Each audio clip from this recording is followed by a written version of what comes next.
What's good, QK? I need to get another deodorant. You need to do something because you steady knocking over my chair.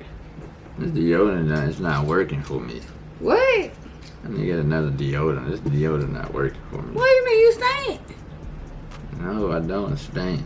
So what are you talking about? It itch? No, it's not It working. dry? It's not working right. Whereas it don't smell. It make my left underarm don't smell good. You know how you... Your left one, not your right one? Yeah. Just a left. Yeah, I'm gonna throw that deodorant away. I was trying something new about it, man. Fuck that. So the right one smell good, the left one don't have no smell. No, they got a stinky smell. It stink. How does that work with this It side? smell funky. No, I'm saying we say your right side is normal. Your left side is normal. I don't know. How does that? Maybe it's something in the hair or something.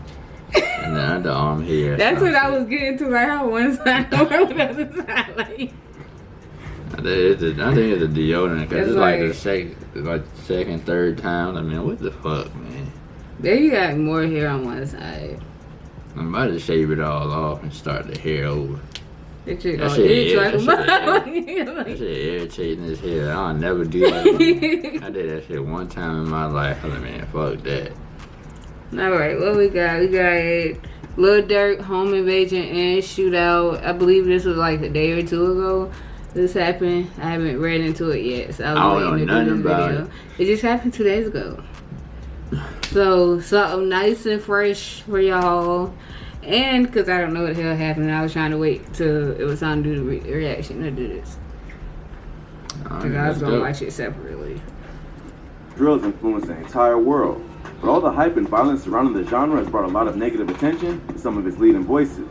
Lil Durk and King Von are two of the most popular figures to emerge from the Chicago drill scene, but they've also had to go through a lot because of their celebrity and gang affiliation. King Von ended up getting killed and beefing with another rapper, and now it seems like some old street beef is coming back up. Lil Durk has lost countless people in his crew to gun violence, and now he's allegedly been involved in a shootout that led to his house being raided by the FBI. Here's the whole story. Despite having gone through some ups and downs in his career, Lil Durk has outlasted many of his ops and established himself as one of the most respected rappers in drill. Durk was part of the OG wave of Chicago drill artists who created the genre along with Chief Keef and other artists from the South Side, and has continued to change his sound to fit the times and grow as an artist. He's also a genuine street dude who's respected by the game for really coming from the bottom and turning it into a multi-million-dollar brand and music empire. Despite all his success, Durk has had a dark cloud hanging over his career and seems to follow him everywhere. His ongoing beef with ops from Chicago has led to many people closest to him getting killed. His cousin OTF Nunu, aka Newski, was shot and killed back in 2014 in the deadly war between OTF and another Chicago set called 051 Money Gang. The year after that, Durk would lose his manager Chino in the same beat. Then, in 2020, Durk would lose his close friend and collaborator, King Von, in a shooting outside a hookah lounge in Atlanta, and his brother D-Thing would be killed this past June in a shooting outside a nightclub near Chicago. Check out our video on the curse surrounding Lil Durk on these situations. But if losing his brother wasn't bad enough, Durk's home was recently raided by the FBI after an alleged shootout that took place in the gated community where he lives. Not long after blowing up, Durk moved to Atlanta to focus on music and avoid all the violence going on in Chicago. But just because you move doesn't mean you can escape all the smoke. According to the Georgia Bureau of Investigations, around 5 a.m. on Sunday, July 11th, Lil Durk woke up and found someone trying to break into his house in the Shootout Alon neighborhood of Brazelton, Georgia, which is about an hour outside of Atlanta. Durk was home with his girlfriend and baby mama India when they heard someone kick down the door and they both started firing. It hasn't been reported whether anyone was hit, but a 5 a.m. shootout obviously caught the attention of the neighbors. Later that morning, Durk's home was raided by the FBI because of the shooting and other related crimes, after the neighbors reported it to police and media outlets. The raid also came just after the murder of KTS Dre, a rapper who was affiliated with the gangster Psyche. The 31-year-old rapper was being released from a Chicago jail, and he was ambushed by ops and shot 64 times. He and 3 other victims were brought to the hospital, and Dre was pronounced dead at the scene.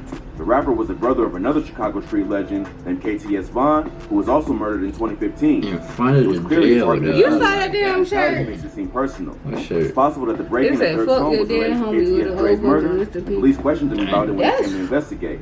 No arrests were made, but the fact that his home was raided by police after he was the victim of a home invasion shows that they might see the shootout as possibly gang-related. It doesn't seem like anything was stolen, and at this time, the break-in is assumed to be a targeted hit, not a robbery. Having survived the streets of Chirac, Durk knows that he has to stay strapped at all times, because if he's caught lacking, it's over. He's seen too many of his close friends and family get taken just because they let their guard down for a second. So at this point, he knows to be protected for anything. Luckily, the rapper was able to hear them coming and defend himself before he lost it all. But it must take a mental toll on you to always be on the defensive, even at 5 a.m. in a gated community. Durk might get into some trouble for being a convicted felon and having a weapon, but Georgia has pretty relaxed gun laws, and there's clear evidence that he acted in self-defense, so the cops should let it go. But Durk may have to leave that neighborhood and invest in his own compound somewhere secluded. Because if he's going to continue to diss his ops and songs and carry on the beef while he's a world-famous rapper, he has to be ready for war at all times.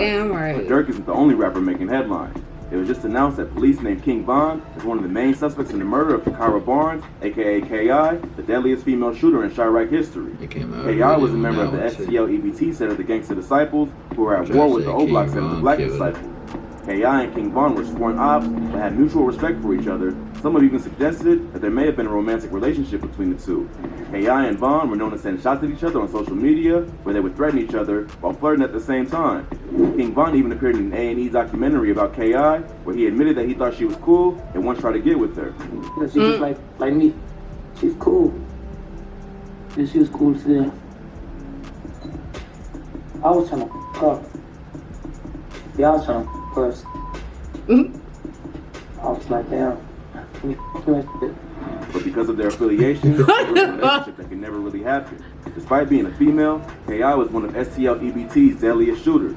She's alleged to have been responsible for the murders of 12 different people, including members of O-Block. One of her alleged victims was a BD named O.D. Perry, whose death inspired the name O-Block.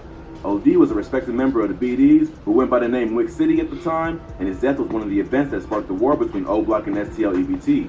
When her 13-year-old cousin Taekwon was killed after getting hit with a stray bullet, K.I. changed her Twitter handle to Taekwon Assassin and really started going crazy in the street. She was well respected in her set and feared by ops. At one point, she became so well known in the city that people tried to hire her for hits. Someone ended up leaking her Twitter DMs on 4chan, and one conversation showed that someone had offered her money to kill G Herbo. This may have just been a troll, but it shows how well known she was as a shooter. But just because K.I. was a female didn't mean that she was off limits when it came to payback. No one in the streets of Chicago was truly safe, especially when you're doing the work. K.I. was tragically killed on April 11, 2014. She was walking down Eberhard Ave in the South Side and was shot 9 times in the jaw and neck. For a while, K.I.'s murder remained unsolved. Police knew that the suspect was a hooded figure, but they weren't able to identify who it was. Now, 7 years later, the Chicago PD announced that they believe it was King Von who pulled the trigger. Apparently, they suspected it was Von all along, but not long after K.I. was killed, Von would be involved in a separate murder investigation over the death of a man named Malcolm Stuckey. Von allegedly killed Stuckey at a house party after the victim was giving him dirty looks. Von recruited the help of another O-Block member named Big Mike, and they were both arrested for the murder. At first, Mike flipped on Von and told police that he was the man behind the trigger, but at the last minute, Mike refused to testify, and the case fell apart. Von was able to walk free, and Big Mike was sentenced to 28 years in prison for refusing to testify. Check out our video on rappers who beat a murder charge for more info on this case. For a while, it seemed like Von was going to face some serious time for allegedly killing Malcolm Stuckey, which is why the Chicago PD didn't pursue him as a suspect in the K.I. case. But years later, after Von was killed in an unrelated incident, they decided to name the rapper as K.I.'s killer. It's not clear why the police decided to release this information now, but it's possible they may use it to build a case against other members of O-Block. Durk is still fighting an attempted murder and gun charge after a shooting that occurred in a parking lot in Atlanta that included King Von. If they decided to launch a full-on RICO case against OTF or O-Block, like they've been doing to other rap groups at war right now, they could try and use Von's past crimes as a way to paint the group as a violent criminal organization. As of yet, no such charges have been announced, and Durk was not arrested for anything after the raid. But the rapper definitely has to watch his back, because any wrong move could mean death or jail. If you thought this video was crazy, be sure to check out our channel for more. From Chicago drill lyrics that really happened, to rappers that beat a murder charge. We That was how people should have pretty much used to it. Well, I mean, that's all for today. like even though they like went in his house with this, comment below what you want to see next. You know what I'm saying? Don't like, forget to subscribe to our channel. I like he's pretty used to that, been around all. If it was like a regular person, I would have said, yeah, you know, you gotta watch your back, but they pretty much took care of him even though they was asleep. He can't put nothing about his house, his neighborhood, or anything online. Shit, It ain't that. People just follow you, period. Like, yeah. Gizmo, what do you want? that's the one thing. All they do is fucking see you at the damn grocery store or something. They'll follow you around 4 or 5 hours till you take your ass home. Yeah. That's crazy. People just insane. I ain't got that much time. I don't got that kind of time. to be following you and shit. Yep. But, Hiring private investigators, all that. Get your ass. Get your ass. I hope y'all like the video. Make sure y'all like, subscribe. We'll holler at y'all later. Peace.